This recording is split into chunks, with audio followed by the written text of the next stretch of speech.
기독교 최고의 가치는 사랑이라는 것을 다 알지만 이 사랑만큼 우리의 깊은 내면에 신앙적인 딜레마를 일으키게 하는 것이 없습니다. 왜냐하면 말은 참 좋아요. 사랑합시다. 그래서 교인들끼리 서로 예배 전에 인사합시다. 그러면 서로 마주보면서 사랑합시다 하라고 그러고 앞뒤로도 사랑합시다 그러는데 참 좋은 말이죠.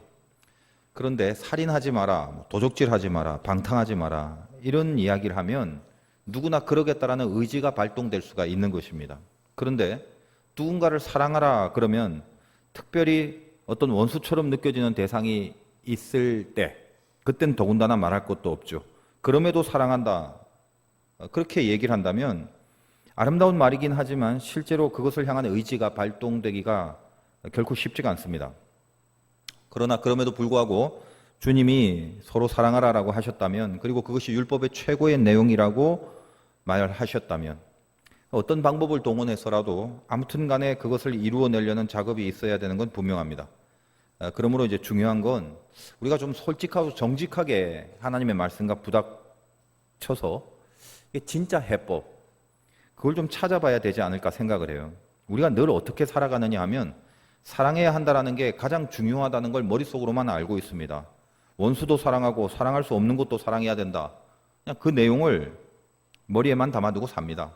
성경이 하는 말이니까 거부할 수는 없고 또 실제의 삶에서는 그런 정도의 사랑의 모습을 스스로 창출할 만한 실력이 없고 그러니까 사랑하라는 말처럼 이렇게 무미건조하고 와닿지 않는 그러면서 특별히 사랑하기 싫은 사람이 많은 사람은 특별히 또 깊은 곳에 묘한 반항심마저도 생기는 그런 것이 사랑이란 말이다라는 겁니다.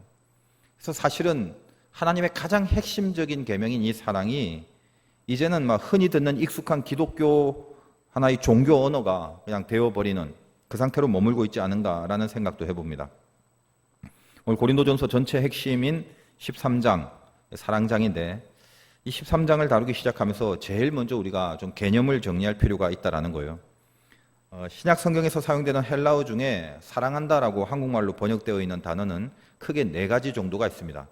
한 번쯤 들어봤을 것인데 우리나라 말에는 사랑이지만 원래 단어가 따로 있었어요. 그것을 전부 다 사랑이라고 번역을 했을 뿐인데 에로스란 단어가 있습니다. 알다시피 남녀 간의 성적인 사랑이고 그 다음에 필레오란 단어가 있죠. 친구지간에 혹은 지인들끼리 서로 이제 좋아하는 사람 그 사람끼리의 사랑을 이제 필레오라고 합니다. 그리고 스톨케라는 것은 부모가 자식을 향한 사랑인데 이것도 이제 어떤 그 부분이냐면 자기 자식에 한해서의 사랑 이것을 이제 스톨케라고 합니다. 그리고 너무나 이제 잘 알고 있는 아가페 많이 들었지 않습니까? 그러니까 하나님이 하시는 사랑인데 이건 무조건적인 사랑을 말합니다. 상식적으로 많이 들어 알고 있는데 이 아가페와 앞에 있던 3가지의 이 단어 근본적인 차이가 뭐냐? 조건이 있냐 없냐 그겁니다. 따라서 아가페는 조건이 없는 거고 앞에 있는 모든 거는 다 조건이 있는 거예요. 에로스든 필로스든 좋아하고 사랑해야 될 어떤 조건이 있을 때 그것이 가능한 것입니다. 그러나 아가페는 조건을 보지 않습니다. 그 차이가 있다는 거예요. 그래서 우리가 이제 가장 큰 착각과 오해를 하는 게 뭐냐 하면 오늘 정리를 좀 하셔야 되는데 사랑하라라는 말을 많이 듣습니다만 우리가 왜 그 말을 실천하지 못하는가에 대해서 우리는 이제 쉽게 생각합니다. 나 그렇게 믿음이 없으니까 사랑하라는 말은 아름다운 건 아는데 나는 그만큼 하나님의 말씀을 따를 만한 믿음이 없어서 난 사랑 못해 이렇게 그냥 치부하는 오류를 범합니다. 그럼 사랑 못하면 어쩔 건데 죽을 때까지 그렇게 사랑 못하고 살 건가? 그 이유가 뭡니까? 좋아한다는 것과 사랑한다는 것을 일단 좀 분류를 해야 되는데 이걸 헷갈리고 있다라는 거예요. 우리는 보통 좋아하는 것을 성경에서 하나님이 말하는 사랑하는 것과 이렇게 오해를 하는 경우가 많습니다. 좋아하는 건 사랑하는 게 아니에요. 여기서 지금 말씀드리는 사랑은 세상에서도 사랑이란 단어를 많이 쓰고 기독교에도 사랑이란 단어를 쓰기 때문에 이것 때문에 또 헷갈릴 수가 있어요. 근데 지금부터 아무튼 제가 말하는 이 아가페는 하나님이 우리에게 말씀하시는 내가 너희를 사랑한다 할 때 그 사랑, 너희도 서로 사랑하라는 그 사랑, 하나님의 무조건적인 절대 사랑, 그걸 이제 아가페라고 합니다. 세상에서 좋아한다는 말은 세상에서도 사랑한다는 말이 많죠. 그냥 좋아한다 이렇게 표현을 하도록 하겠습니다. 그거는 그러니까 어떤 거예요? 좋아하는 것이 사랑하는 거라고 잠깐 이게 오해를 하다 보니까 이 좋아하지 않는 것을 좋아해야 된다는 강박관념 속에 삽니다. 그러니까 깊은 죄책감도 느끼죠. 이거 하나님이 좋아하라고 그랬는데 물론 이제 하나님이 사랑하라고 한 거지만 이걸 좋아하는 거 사랑하는 걸 같이 보니까 그 죄책감이 있습니다. 분명히 좋아해야 되는 게 명령인데 나는 좋아하기가 싫은데 안 좋아하는데 그거죠. 근데 뭐 이런 죄책감도 어느 정도 믿음이 있는 사람들에게만 해당되는 거지만 근데 결론적으로 그래요. 여러분 좋아할 수 없는 거는 좋아할 수 없습니다. 그게 인간의 감정이란 말이에요. 그걸 어떻게 억지로 좋아하게 만드냐 이거는 무리예요. 그런데 다시 말해서 이런 거죠. 좋아한다는 거는 이 세상에서는 그 말을 사랑한다라고 혼용을 합니다. 그 성경에서 요구하는 아가페가 아닌데 세상의 그 대중가요를 보면 80% 이상이 사랑 노래거든요. 너나 사랑해 뭐 이런 거, 사랑 없으면 죽어 뭐 이런 거. 근데 이 대중 노래에 담겨지는 사랑은 그 단어 자체가 성경의 아가페 사랑이 절대 아닙니다. 무조건의 사랑이 아니라 조건의 사랑이에요. 그래서 세상 사람들이 사랑이라고 얘기할 때 그냥 그거는 좋아하는 거예요. 좋아하는 거. 좋아한다는 게 뭐예요? 조건이 있을 때 마음이 동하는 거, 이게 좋아하는 거예요. 아까 말한 헬라어로 에로스, 필로스, 스톨케 같은 거, 조건이 있어야 해당되는 그런 사랑들 말합니다. 좋아할 조건이 있어서 그 조건으로 인하여 좋아지는 거, 이거는 세상 사람들이 쓰는 사랑이에요. 근데 조건을 갖고 사랑한다면, 즉 아가페가 아닌 사랑은 조건이 변하거나 사라지면 사랑도 변하거나 사라지는 거죠. 아가페 사랑은 조건 보고 결정되는 게 아닙니다. 하나님의 말씀으로 이루어 나가야 될 무조건의 사명이란 말이에요. 하나님이 우리에게 사랑하라고 그랬죠. 그러면 딱 봐서 사랑할 조건이 되고 사랑할 이유가 되고 사랑할 동기부여가 됐을 때 오케이 사랑한다. 이건 하나님이 우리에게 명한 사랑이 아니라고요. 그러니까 좋아하고 싶지 않은데 자꾸 사랑하라는 말을 하니까 내가 이 사람을 혹은 이 사건을 이 일을 좋아해야만 한다라는 착고한 이런 강박관념이 있단 말이죠. 말이 좀 어려울 수도 있어요. 근데 뭐 할 수 없어요. 이 지금 사랑이라는 가장 중요한 장면을 우리가 정말 사랑할 수 있는 사람으로 살아가야 되기 때문에 이 정의를 분명히 내리고 가야 됩니다.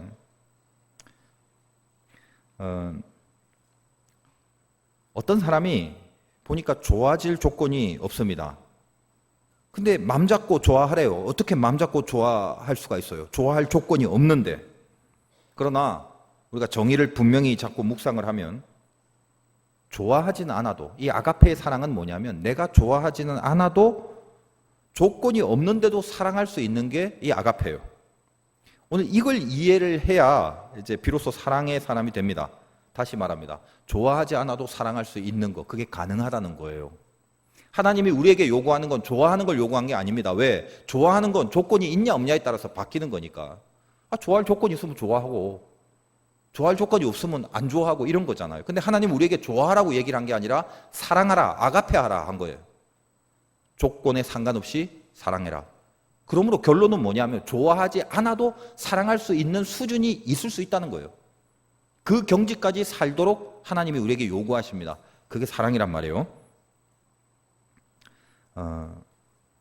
세상에서 말하는 그 사랑, 왔다 갔다 조건에 따라 움직이는 그 사랑이 없다 할지라도 하나님이 나에게 요구하시고 말하시는 그 사랑은 할 수 있다는 거. 그리고 좋아하지 않는 걸 좋아하려고 애쓰다가 그게 잘 안 되는 바람에 절망하거나 죄책감을 느끼며 살고 이렇게 우를 범하지 말란 말입니다.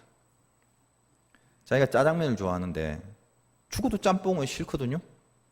자꾸만 왜 너 짬뽕 싫어하냐? 이 죄인아 회개해라. 그렇게 가지 말라는 거예요. 싫은 건 싫은 거고 좋은 건 좋은 거예요. 하나님이 나를 사랑하시고 우리에게 사랑하라고 하는 말은 내가 싫어하는데도 억지로 좋아하라는 말이 아니에요. 그걸 훨씬 넘어서 있는, 그걸 훨씬 뛰어넘어 있는 어떠한 조건도 보지 않고 품을 수 있는 또 다른 하나님 세계의 신비한 은사라는 거예요. 이거를 개념을 갖고 가셔야죠. 요즘 그 젊은 층들이 많아지면서 이제 결혼도 많이 하고 이제 애들도 많이 낳다 보니까 이제 바글바글한 게 보기가 참 좋습니다. 근데 그동안 아무튼 시간이 많이 흐르고 또 열매가 이렇게 무성하게 보이는 거 보니까 마음도 흐뭇하고 그런데 제가 이제 갓 결혼한 커플에게 늘 하는 말이 자녀들 많이 낳으라고 그렇게 얘기를 해요. 가만 생각해 보면 뭐 요즘같이 전도하기 힘든 나날들 자식들 많아지면 전부 하나님 백성 되고 나중에 막 지구상에 하나님의 자녀들이 그 교회 다니는 부부들이 애들을 놓으면 확률적으로 적어도 어쨌든 교인은 될 거 아닙니까? 높잖아요, 확률이. 그러면 이제 땅에 번성하게 되고 하나님 나라 백성들로 가득하게 될 것인데 이게 얼마나 좋은 일이에요. 그래서 늘 이렇게 많이 나라고 제가 그럽니다. 그리고 또 하나는 가끔 이제 결혼한 지 얼마 안 되는 부부들 중에 이제 남자 여자 아무나 하나 붙잡고 결혼하니까 좋아? 이렇게 물어봐요, 제가. 그러면 거의 다 네, 좋아요. 그렇게 얘기를 해요. 그러면 이제 속으로 저는 더 살아봐라. 그렇게 말을 하죠. 여기 우리 저 부부지간 사이에 좋아 죽겠어서 여태까지 사는 사람이 몇이나 됩니까? 제가 늘 말씀드리죠. 저는 참 정직해요. 부부는 좋아서 사는 게 아니에요. 부부끼리는 사랑하는 거 아니라고 제가 그랬죠. 이때 그 사랑은 세상적인 사랑. 부부가 뭐냐? 사명이에요, 사명. 사는 게 사명이에요. 사명이 사랑보다 더 세다니까요. 사명으로 사랑하면 그 사람이 죽을 수 있어요. 근데 좋아하는 걸로 좋아하면요, 좋아할 조건 없어지면 버린다고요. 아시겠습니까? 부부는 좋아서 사는 게 아니라 사명으로 사는 거다. 다시 말하노니 사명이 사랑이다. 가장 중요하고 현실적인 말인데, 그러므로 여러분 너무 부부지간뿐만 아니라 부모 자식지간도 그렇고 사람들끼리 너무 좋아지려고 애를 쓰지 마세요. 지금 아가페 사랑이 아니라 좋아진다는 개념 알고 이해를 하세요. 그러니까 너무 좋아지려고 애를 쓰지 않았으면 좋겠어요. 좋으면 좋은 건데, 좋아지면 제일 좋은데 인간이 그렇지 않잖아요. 좋아지려고 애쓴다는 말을 다른 말로 표현하면 좋아한다는 건 조건에 의하여 움직여지는 거죠. 그러니까 내가 좋아하려고 애쓴다는 거는 다른 말로 내가 좋아할 조건이나 이유를 충족시킬 것들을 자꾸만 찾으려고 하고, 내가 좋아할 이유가 상대방에게 있게 하기 위한 욕망을 내가 버리지 않는다는 거예요. 그러므로 어떻게 내 구미에 맞는 모든 조건을 상대방이 다 갖추고 있을 수 있겠습니까? 그래서 그 조건에 틀리면 A 관도 집어치우고, 그 조건에 맞으면 좋아라 하고, 이게 하나님이 우리에게 요구하신 사랑이 아니거든요. 그러므로 그냥 좋으면 좋은 대로 제일 좋은 거고요. 좋지 않아도 좋지 않은 채로 너무 좋아하려고 애를 쓸 필요는 없다라는 거예요. 그러다 보면 이런 생각하죠. 그냥 내가 그냥 다른 사람하고 살았으면 얼마나 좋을까? 다른 사람하고 살았으면 더 좋았을 텐데, 그런 생각 하실 수도 있을 것 같아요. 성경에는 나와 있지 않지만 가끔 보면 성경에 나와도 될 만큼 명언들이 많아요. 그 중에 하나가 그놈이 그놈이고 그녀가 그녀라는 그런 말이 있습니다. 우리 인간 다 똑같아요. 부족해요. 완벽하게 갖춰진 사람이 어디 있습니까? 좋아할 조건, 세월이 가고 시간이 지나갈수록 찾아보면 찾아볼수록 오히려 적지 많지는 않습니다. 그런데 어때요? 우리는 서로 사랑하라고 그랬어요. 좋아하는 게 아니라. 아가페, 조건 보지 말고 무조건의 사랑을 해라. 그러므로 이 하나님이 우리에게 원하시는 사랑의 개념이 뭔지를 분명히 알면, 우리는 지금까지 착각을 하고 있거든요. 좋아하는 거에 약간 확장된 개념, 약간 깊어진 개념이 사랑으로만 아는데 차원 자체가 다른 말이에요. 이게 조건에 달려있냐 안 달려있냐 완전히 다른 말이에요. 좋아한다고 사랑한다는 건 하나님이 우리에게 명하신 건 뭐다? 사랑하라라고 했어요. 사랑하라. 조건 보지 마. 그러므로 이 하나님의 사랑이 뭔지를 확실히 알면 내가 좋아지지 않더라도, 좋아지면 더할 수 없이 좋지만 좋지 않더라도 더 큰 것으로 품을 수 있는 능력이 생깁니다. 이거를 가르쳐 드리는 거예요. 우리가 궁극적으로 추구하는 사랑은 결국 좋아하는 차원이 아니라 아가페 하는 건데, 조건 없어도 사랑할 수 있는 그 사랑인데, 하나님이 우리를 사랑하신다는 건 우리가 다 알고 있습니다. 그런데 방금 말씀드린 이 관점에서 한번 말해 봅시다. 하나님이 우리를 좋아하실까요? 사랑하실까요? 먼저 하나님부터 한번 이해해 보자고요. 방금 제가 말씀드렸죠. 좋아한다, 사랑한다의 개념을. 자, 하나님이 우리를 좋아하실까? 좋아할 조건이나 이유가 있어야 좋아한다는 말을 하는 거라고 그랬죠. 그게 조건의 말이죠. 좋아한다는 말은. 그러면 하나님이 우리를 좋아하실까? 우리가 하나님 앞에 하나님이 좋아할 만한 조건과 이유를 갖고 있어야 되는데, 제가 성경을 이렇게 읽어보면서, 그리고 이제 저를 비롯한 모든 인간들을 목회하면서 이렇게 바라보면서, 제가 어떨 때는 성경을 보면요, 인간인 제가 읽어도 이 이스라엘 백성을 한 대씩 이렇게 패주고 싶은 마음이 불끈불끈 들어요.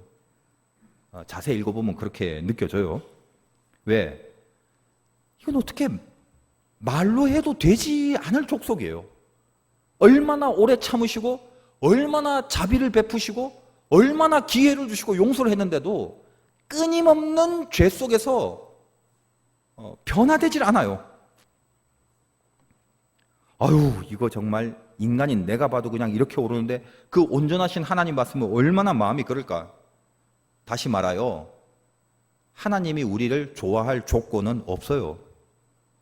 그래서 엄밀하게 말하면 조건 때문에 좋아한다라는 그 좋아한다라는 정의로만 본다면 하나님은 우리를 좋아하지 않습니다. 좋아할 조건이 없기 때문에. 그런데 하나님은 우리를 사랑하셔요. 필레오나 에로스가 아니라 아가페로 사랑하십니다. 쉽게 말해서 간단한 예지만 여러분 자식들이 마음에 안 들어요. 매사에. 그렇다 칩시다. 그런데도 사랑하지 않을 수 없는 것처럼. 자, 그럼 목사님 도대체 좋아하지도 않는데 사랑할 수 있다는 말은 도대체 그 뭔 그런 사랑이 어디 있나요? 그렇게 물을 수도 있죠. 왜? 지금까지 하나님의 깊은 사랑에 대한 개념과 학습과 훈련과 이런 것들이 안 돼 있으니까 좋아하지도 않는데 그럼 어떻게 사랑해요? 도대체 그건 뭔 사랑이 그런 게 있단 말입니까? 그렇게 묻는다면 그래서 성경은 바로 그 아가페의 사랑이 좋아할 조건이 있을 때 하는 사랑이 아니기 때문에 이제 다음 시간부터 다루게 될 그 아가페 사랑의 내용 안에 그 사랑이 그럼 뭔지 아냐? 짜자잔 하면서 사랑은 언제나 오래 참고 이렇게 나오는 거예요.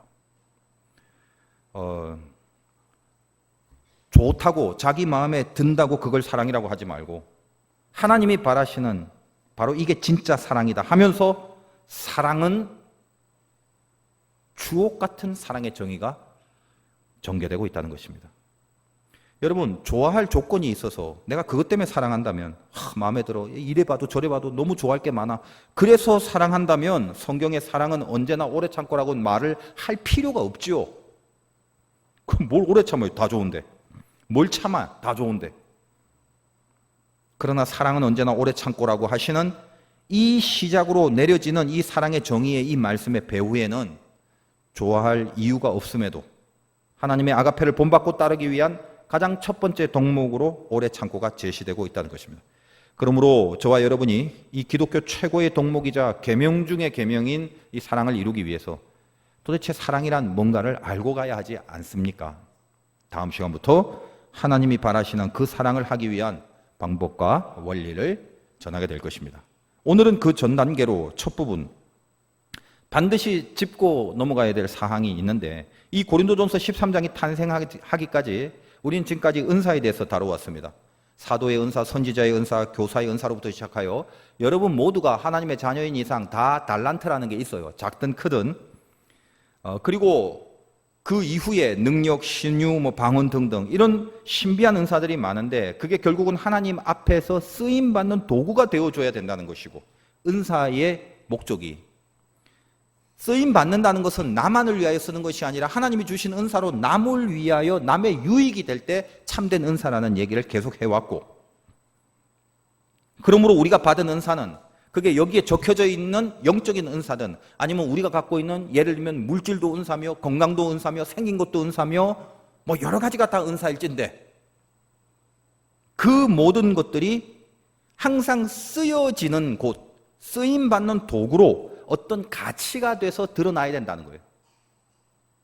그게 은사인데 이 모든 것이 마지막 은사의 종점으로 가장 좋은 길, 즉 사랑으로 드러나고 사랑으로 나타나는가에 따라서 나에게 주어진 은사가 정말 하나님이 주신 은사며 하나님이 관리하고 있는 은사인가를 판명받을 수 있고 구분할 수 있다는 얘기를 지금까지 쭉 해왔습니다. 내가 받은 은사가 어디로부터 왔느냐? 한 성령으로 왔고 한 하나님으로부터 받은 그 은사들인데 만약 한 하나님께로부터 온 진짜 은사라면 하나 되게 하는 능력이 있고 사랑하여 뭉치게 하는 능력이 있지 어떻게 고린도 교회에 너희들 은사가 출중하고 신비한 은사가 막 쏟아진다 한다 하는데 열매를 봤더니 분열과 다툼과 갈등이 있더라 은사 때문에 그렇다면 그 은사는 적어도 하나님께로부터 온 은사가 아니거나 하나님께로부터 온 은사를 마귀한테 빼앗겨서 잘못 오용되고 있는 것이다. 그 얘기예요. 목적을 잃어버린 은사, 관리, 하나님의 관리에서 벗어난 은사들. 그러므로 그 은사는 하나님이 사용하시는 도구가 되지 못할 게 분명하다는 거예요. 오늘 말씀 가운데 사랑이 없으면 아무것도 아니라, 그래서 그렇게 연결이 되는 것입니다. 갖고 있는 우리의 모든 은사를 갖고 우리는 뛰어야 되고 은사로 살아가는 사람입니다. 신자란. 그렇다면 우리의 은사의 마지막 궁극이 사랑이라는 가장 좋은 길로 연결되지 못하고,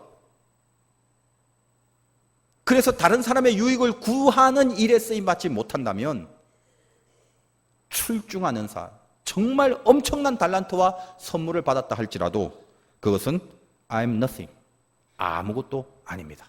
이렇게 연결되고 있습니다. 인간의 삶에는 세 가지 양식이 있어요. 존재 양식, 또 사고의 양식, 생각하는 행동 양식. 존재 양식이 있어야 사고 양식이 생기고, 사고 양식이 있어야 행동 양식이 생깁니다. 우리는 뭐에 집중하고 있냐면 생각과 행동에 집중해요. 어떻게 생각해서 어떻게 행동할 것인가. 그러나 그 전에 뭐가 있냐면 존재가 뭐가 있냐. 이게 중요합니다. 존재 양식이 확립이 돼야 거기서부터 우러나오는 사고가 있고 그거와 연결된 행동이 따르게 됩니다. 내가 누구를 사랑하기에 앞서서, 그러므로 사랑해야겠다는 생각이 들고 사랑한다는 행동이 있기 전에 내가 누구냐, 자기 자신의 존재 양식을 분명히 해야 합니다. 재밌는 이야기 중에 여러 번 제가 말씀드렸는데, 어떤 신자가 밤에 귀신을 만났는데 너무 겁나서 평소에 기도도 안 하고 있다가 이 귀신이 너무 겁나니까 뭐 어디서 주워 들은 이야기가 있어요. 찬송을 하면 귀신이 떠난다는 말이 생각났대요.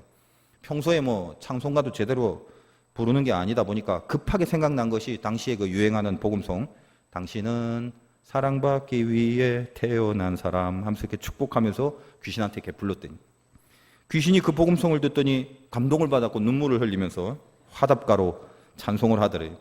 귀신이 부른 찬송은 감사해요. 깨닫지 못했었는데 내가 얼마나 소중한 존재라는 걸.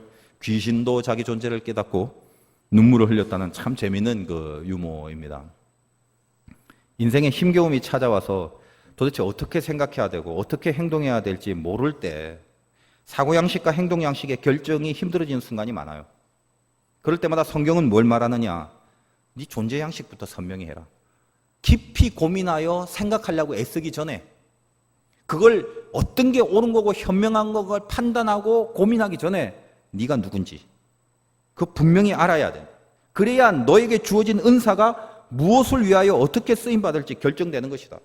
우리 다 은사가 있어요. 우리가 행동하는 건 내 힘으로 하는 게 아니라 하나님 주신 은사로 뛰는 거예요. 다 있습니다. 다. 하나님의 자녀는 다 있다고요. 그런데 그 은사가, 내가 누군가를 알아야 그 은사가 어디서부터 왔고 어떻게 쓰임받을지 결정되는 건데, 그게 없다면 나는 아무것도 아니야. I'm nothing이란 말이에요. 아무것도 아닌 인생을 사는 것처럼 허무하고 비참한 게 어디 있어요. 내가 존재가 아니라는데, 비존재인데. 그게 제일 비참한 말이거든요. 그래서 우리는 이 문제를 가장 깊은 곳에서 실존적으로 다루는 요한복음 21장의 사건으로 가보기를 바랍니다. 제가 어젯밤에 참 유명한 본문이지만 그 새삼스러운 깊은 그 말씀을 받아서 요한복음 21장 우리 쉽게 찾을 수 있기 때문에 한번 다 찾아보시기 바라고, 혹시 요한복음을 지금 구약에서 찾고 있는 수준이시라면 조용히 들으세요. 그러면 됩니다. 요한복음 21장 15절. 그들이 조밥 먹은 후에 예수께서 시몬 베드로에게 이르시되, 지금 이제 어떤 그 장면입니까? 주님이 그 수제자인 베드로가 다 굴기 전에 3번이나 부인한다. 난 안 된다. 절대 부인 안 한다. 이러다가 진짜 부인하죠. 그리고 절망하죠. 예수님 십자가에 못 박혀 돌아가시고 어부의 삶을 살고 있습니다. 그러다가 이제 부활하신 주님이 디베랴 갈릴리 바닷가에 나타나셔서 베드로와 대화를 나누십니다. 그래서 이렇게 얘기합니다. 요한의 아들 시몬아, 네가 이 사람들보다 나를 더 사랑하느냐 하시니, 이렇게 얘기를 해요. 주님은 베드로에게 자기를 사랑하냐고 물었는데, 이때 그 사랑이란 단어가 우리말은 사랑이지만 헬라어 원어가 제가 처음에 말씀드렸다시피 다릅니다. 아가페 이렇게 물으십니다. 한국 성경에는 3번의 물음을 다 사랑하느냐라고만 번역했지만 아가페라는 단어와 다른 단어를 썼습니다. 처음은 아가페를 썼어요. 첫 질문에 베드로가 뭐라고 대답합니까? 왜 이런 걸 물으시냐 의아해했겠죠. 그러나 이렇게 얘기를 합니다. 주님, 그러하나이다. 내가 주님을 사랑하는 줄 주님께서 아시나이다. 이르시되 내 어린 양을 먹이라. 그러니까 베드로가 내가 주님을 사랑하는 줄 주님이 아신다 이렇게 얘기를 합니다. 근데 이때 베드로가 주님을 사랑하는 줄 알 때 사랑, 그 단어는 예수님이 베드로에게 물을 때 네가 날 사랑하느냐라는 그 사랑인 아가페와 달라요. 주님은 베드로에게 너 날 아가페하냐 했는데 베드로는 주님에게 필레오란 단어를 씁니다. 그렇게 사랑합니다 하고 주님이 그렇게 내가 사랑하는 줄 아십니다 이렇게 얘기를 해요. 이거는 어떤 겁니까? 조건으로 사랑하는 거죠. 필레오. 제가 처음에 좋아한다, 조건이 있어야 좋아한다고 했는데 그런 차원의 단어를 썼습니다. 그러니까 주님은 베드로에게 이런 거죠. 너 나를 아가페하니? 다시 말하여 조건 없어도 사랑할 수 있냐? 항상 주님이 우리에게 먼저 오셔서 나를 위하여 십자가 지시고 돌아가신 이후에 지금 부활하신 주님이 우리와 함께 하는데 항상 절망 가운데 있을 때 먼저 찾아서 우리에게 묻는 질문이 그거라고요. 너 아가페하냐? 날 사랑하느냐? 조건 없이 사랑하느냐 그죠? 무슨 얘기입니까? 내가 더 이상 병 고쳐주지 않고 오병이어와 같은 기적과 능력을 베풀지 않고 니들이 바라는 것처럼 로마의 군대를 능력으로 뒤집어 엎어서 이 땅에 오로지 교회 다니는 사람만 등 따시고 배부르게 할 수 있는 그런 삶을 만들어주지 않더라도 그냥 홀로 바보 등신처럼 죄를 위하여 십자가 지고 못 박혀 피 흘려 죽는 그 죽음을 선택하는 길을 가는 그런 모습일지라도 세상이 좋아할 만한 조건과 이유가 전혀 없고 세상이 흠모할 만한 이유가 하나도 없어도 너는 나를 사랑하겠니? 이렇게 물으신단 말이에요. 그 심정으로 베드로에게 다가갑니다. 오늘 동일한 질문을 우리들에게 할 거예요. 너 아무 조건 없이 이 자리에 나와 있는데 정말 아무 조건 없이 너 날 사랑할 수 있니?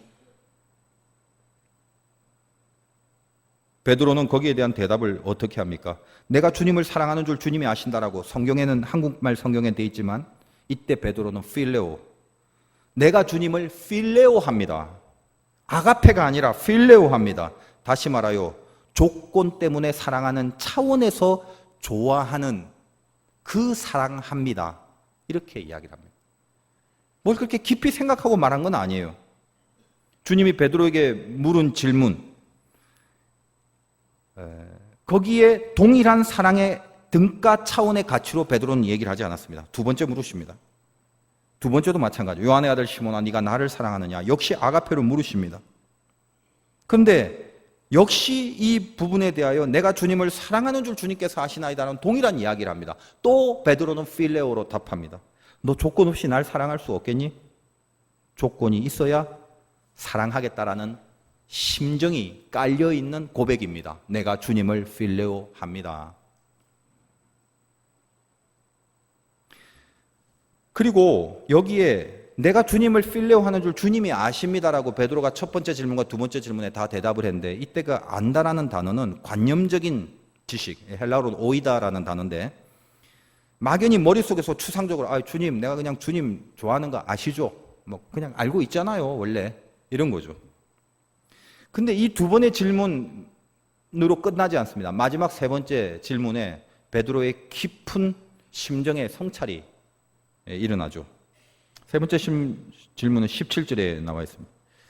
세 번째 이르시되 요한의 아들 시몬아 네가 나를 사랑하느냐? 근데 이때 이 주님이 사랑하냐 물을 때는 아가페로 두 번 물으시고 세 번째는 필레오라고 베드로가 썼던 단어로 물으십니다. 네가 나를 필레오 하느냐? 다시 말하여 이건 뭡니까? 베드로야 조건이 있으면 좋아할 거니? 결국 그렇게만 사랑하는 그 정도로 너의 사랑의 차원이 그걸로 끝날 거니? 내가 이제껏 아가페로 물었는데 너는 필레오로 답하고 있었다. 그러면 이제 진짜 묻는데 네가 아가페는 못하고 필레오, 즉 조건과 이유가 있다면 그 범위 안에서 나를 좋아하고 사랑하는 차원의 그 정도의 사람으로 머무를래? 이거죠. 이 세 번째 질문에 베드로에게 각성이 생깁니다. 아가페로 두 번 물으시다가 필레오로 물었던 이 주님의 질문 속에 깊은 근심이 생깁니다. 그래서 세 번째는 뭐라고 합니까? 베드로가 근심하여 이르되 깊은 성찰이 일어나는 거죠. 그리고 이렇게 말합니다. 주님, 모든 것을 아시오매 내가 주님을 사랑하는 줄 주님께서 아십니다. 이 모든 것을 아시오매라고 할 때 이 안다는 건 앞에 두 번 썼던 이 관념적 지식의 오이다가 아니라 이 체험적 지식, 경험으로 분명히 알게 된 그 체험의 지식, 헬라어로는 기노스코라고 하는데 이 단어를 씁니다.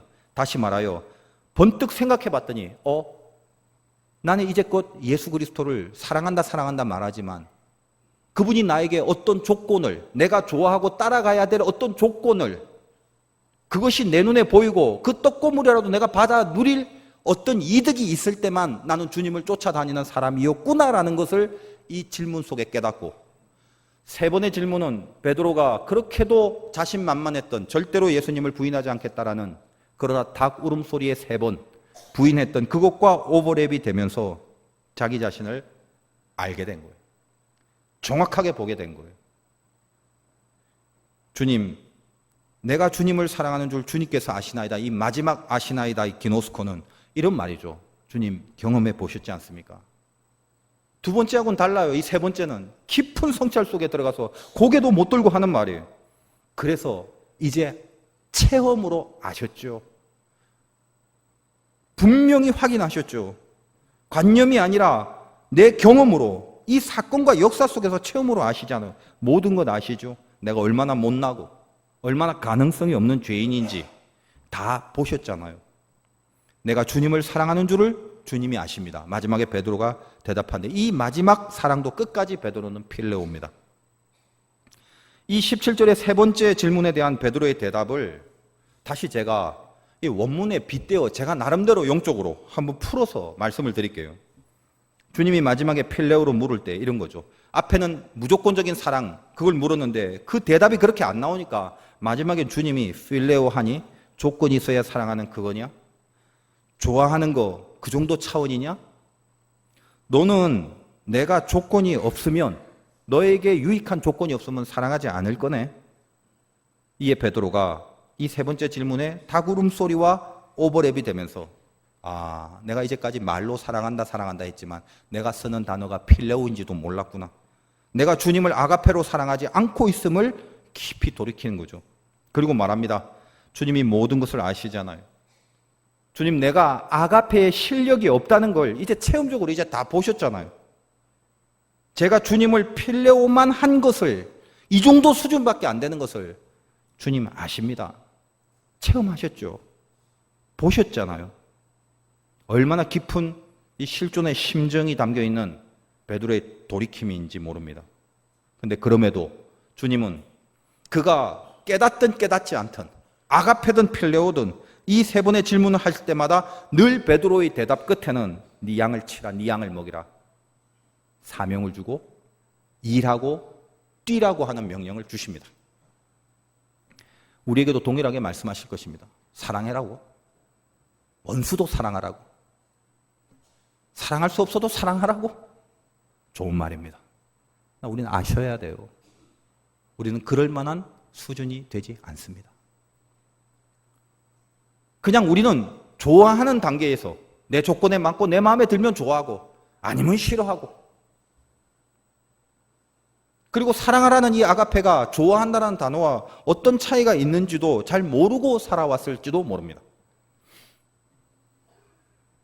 그러나 중요한 것은 내가 어떤 사람을 사랑할 수 있느냐가 되기 전에 하나님이 나를 조건 없이 사랑하고 있다는 사실로부터 시작해야 됩니다.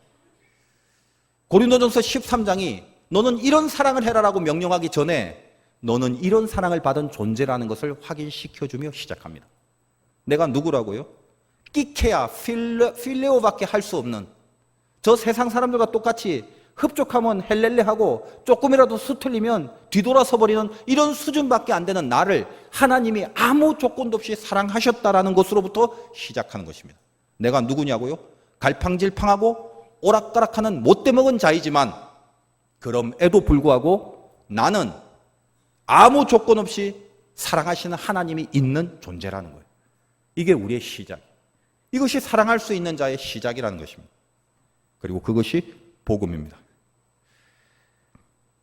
부족한 베드로에게, 결국 필레오밖에 못하는 수준의 베드로에게도 은사를 줍니다. 다시 일어날 사명을 줍니다. 은사로 일하라 하십니다. 네 양을 치라, 네 양을 먹이라. 사랑을 확인하고 사명을 줍니다.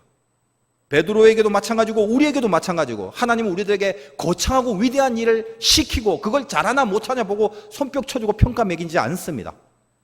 실력이나 능력을 먼저 챙기지 않습니다.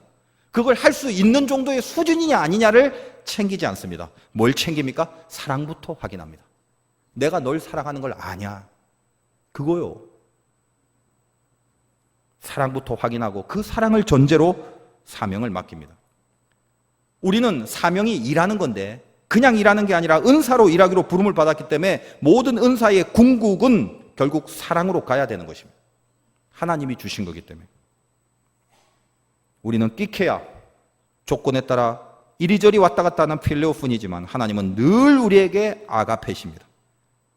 우리에게 좋아할 이유? 하나님이 우리를 좋아할 조건이 하나도 없는데 그런데도 사랑하십니다. 이 뻔한 이야기를 수십 번, 수백 번 이렇게 읊조리는 저 자신의 이 심정을 이해해 주세요. 그리고 우리에게 말하십니다. 너희들의 수준을 내가 안다. 그러나 내가 너희를 사랑한 것 같이 너희가 못날 때 조건이 전혀 안 되는데도 여전히 사랑한 것 같이 너희도 조건 없이 나를 사랑하고 조건 없이 다른 사람을 사랑하려고 너희들의 은사를 발휘하고 나타낼 수 있겠니? 이런 거요.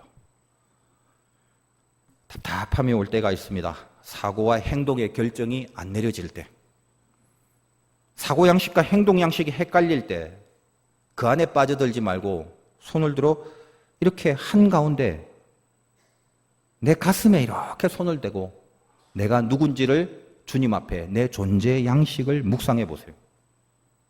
그 어렵고 힘든 문제에 답을 구하기 전에, 그 문제에 어떤 결정을 내리기 전에 조용히 가슴으로 고백하는 시간을 10초라도 한번 가져보세요. 나는 누굽니까? 하나님이 당신의 아들을 대신 죽이셔서 피 흘리게 하시기까지 아무 조건도 없고 아무 조건이 없을 뿐만 아니라 의롭지도 못했던 그런 나를 사랑하시는 그 하나님의 사랑을 받고 있는 자, 지금 이 순간도 여전히 그 사랑을 온몸으로 받고 있는 사람, 조건이 없는데 여전히 그 사랑을 받고 있는 사람, 그것이 저와 여러분이 이 사랑의 거대한 빚을 진 자입니다. 그러므로 오늘 말씀이 이 사랑이 없으면 아무것도 아닙니다로 주어지고 있다는 거예요. 어떤 탁월한 신비한 능력과 은사가 있다 할지라도, 산이 옮겨지고 세상이 뒤집어질 만한 어마어마한 파워가 나타나는 은사가 있다 할지라도 사랑, 네가 누군지를 모르는 그 사랑, 하나님이 너를 어떻게 사랑했는지를 모르는 그 사랑, 그거 없으면 아무것도 아니라는 이 뜻을, 이것을 실감하시길 바라요. 내가 남을 사랑하는 마음이 없다면 나의 은사도 아무것도 아니란 말이기도 하지만 더 중요한 것은 도대체 내가 누군지, 하나님이 나를 사랑하는지 내 존재의 양식을 모르고 시작하는 은사라면 아무리 출중하다 할지라도 아무것도 아니며 오히려 마귀에게 사용당하는 은사로 전락할 수 있다는 걸 알라는 거예요. 짧은 본문이지만 오늘 전개되는 이 아무것도 아닌 내용들이 뭔지 1절에 방언과 천사의 말을 하는 어마어마한 기도의 능력, 2절에 예언과 비밀과 지식과 산을 옮길 만한 믿음, 지성과 영성의 어마어마한 능력의 은사, 3절에 구제하는데 몸을 불사를 정도로 이웃에 대한 이 섬김의 능력, 이 세 가지를 온전히 갖춘 신자들이 몇이나 됩니까? 죽을 때까지 이 모습이 되려고 목표하는 그런 경지인데도 불구하고 너무나 당황스럽게 그렇다 해도 I'm nothing, 너는 아무것도 아니다 라는 사실에 놀라움이 있습니다. 성경이 우리로 하여금 아무것도 아니라고 말할 수 있기 위하여 반드시 있어야 될 한 가지는 사랑인데, 그 중에 첫째로 하나님이 조건 없이 지금도 나를 사랑하고 계심을 가슴에 품고 있는가, 그 가슴에서부터 출발하지 못하면 산을 옮길 만한 은사라도 아무런 소용이 없는 I'm nothing이다라는 거예요. 중요한 건 이 사랑이 반드시 있어야 한다는 것을 아는 게 중요한 게 아닙니다. 지금 열거된 우리 신앙의 가장 높은 경지에 도달해서도 그 안에서 놀랍게도 전혀 사랑이 없을 수 있음을 알라는 거예요. 그럴 리가요. 천사의 말을 하는데요. 수백 가지의 언어로 방언을 말하는데요. 어떻게 사랑 없이 그게 가능한가요? 가능합니다. 사랑 없이 할 수 있다는 거예요. 하나님이 보시기엔 그런 거는 구리, 꽹가리, 구리는 금속 아끼고 꽹가리는 타 아끼죠. 꽹가리가 뭐예요? 시끄럽죠. 5만 가지 방언을 해도 사랑이 없다면 시끄럽대요, 하나님이. 사랑 하나 없이 높은 수준의 자기 믿음을 갖고 이 지식과 믿음에 출중한 은사가 있다 할지라도 사랑 없이 그게 가능하대요. 더 끔찍한 것은 모든 것으로 구제를 했대.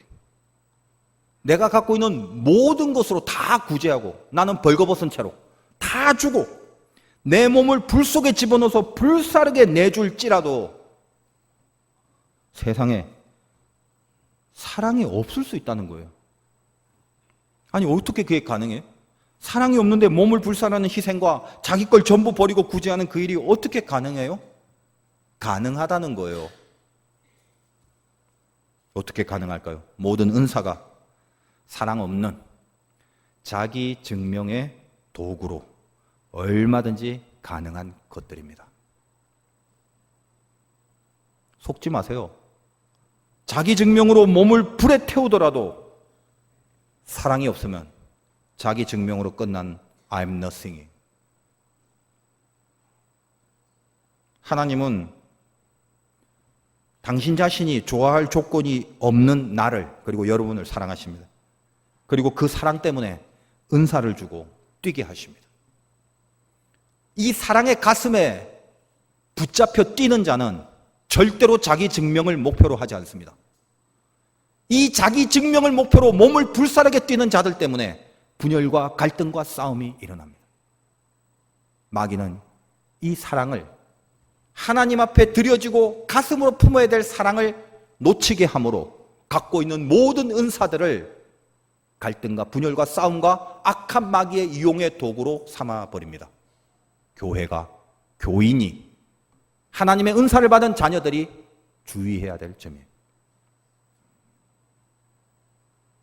그러므로 내가 신자로 살아간다는 것은 하나님이 나를 조건 없이 사랑하셨듯이 마찬가지로 좋아할 조건이 없고 내가 마음에 드는 구석이 없고 나의 유익이 보이지 않으며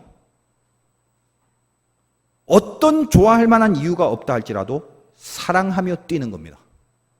그것이 목표로 가 있는 자, 그 목표를 갖고 발휘하는 은사, 그것이 하나님이 주신 은사라는 거예요.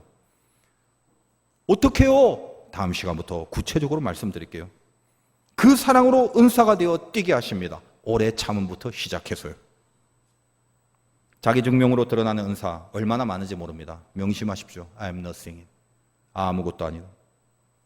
사랑으로 드러나는 열매는 열매가 사랑인에 한해서는 그것은 은사임이 틀림없으며 그것이 은사임에 한해서는 그 은사 붙잡고 거침없이 뛰라는 거예요. 여러분 안에 사랑의 은사가 충만해질 때 하나님이 여러분을 위하여 대신 뛰시는 거룩과 신비와 아름다운 승리가 인생 속에 나타날 것입니다. 사랑하시는 은사로 충만하시길 주님의 이름으로 축원드립니다.